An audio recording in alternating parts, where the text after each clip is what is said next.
Friends, ఎలా ఉన్నారు? అందరూ బాగున్నారా?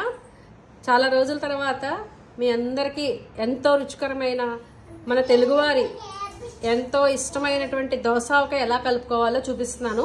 దానికి కావాల్సిన పదార్థాలు: ఒక గిన్నె దోసకాయ ముక్కలు, తక్కువ తీయకుండా ఇలా ముక్కలు కట్ చేసుకోవాలి. ఇవి చేదు ఉంటాయి, ఒకసారి చూసుకోవాలి మనం చేదు ఉందా లేదా అని చూసుకుని ఈ గిన్నె ముక్కలు తీసుకున్నాము. దీనికి ఒక స్పూన్ మెంతులు, ఒక గ్లాసున్నర కారం, ఒక గ్లాస్ ఆవపిండి, ఒక గ్లాస్ సాల్ట్, పప్పు నూనె. కలుపుకునే విధానం: ముందుగా ఆవపిండి వేయాలి, తర్వాత కారం,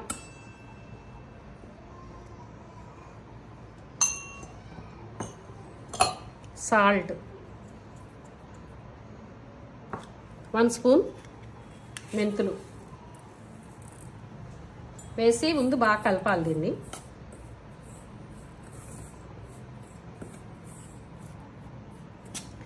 ఇది ఇన్స్టెంట్గా చాలా బాగుంటుంది, ఆ రోజు కూడా తినేయచ్చు.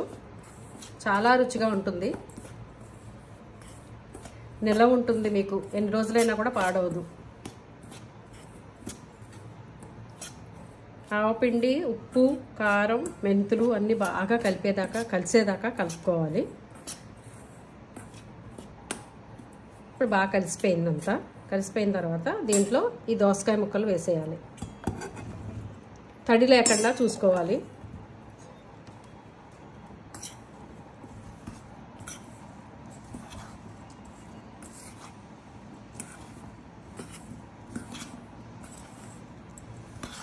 బాగా కలిపేసిన తర్వాత ముక్క ఎక్కడ తెల్లగా లేకుండా అన్ని ముక్కలు కూడా ఎర్రగా అయిన తర్వాత అప్పుడు మనం నూనె వేసుకుంటే ఆవకాయ చాలా రుచిగా ఉంటుంది. ఇలా కలిపిన తర్వాత మొత్తం అన్నీ కలిపాక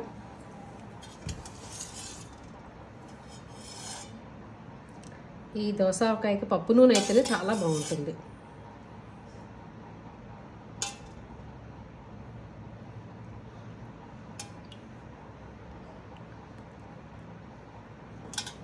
ఆవాలు కూడా దోసకాయకి ఇంట్లో మనం తయారు చేసుకుంటే మిక్సీలో ఒక గ్లాస్ ఆవాలు మనం మిక్సీలో ఆడుకుని పొడి తయారు చేసుకుని దాంతో కలిపితే చాలా రుచిగా ఉంటుంది. ఇప్పుడు నేను అలాగే తయారు చేశాను ఆవకాయ. దోసకాయకి మొట్టమొదట మనం నూనె ఎక్కువ వేయకూడదు, ఇది కొంచెం ఊరిన తర్వాత నూనె దిగుతుంది కిందకి, అందుకని చెప్పి మనం కొంచెం తక్కువ వేసుకుని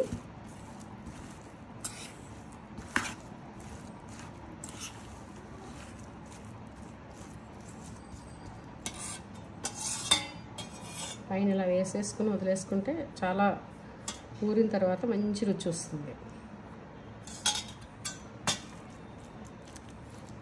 ఒక 1 అవర్ దీన్ని ఇలా వదిలేసామంటే వేడి అన్నంలో కలుపుకొని తింటే అద్భుతమైన రుచి.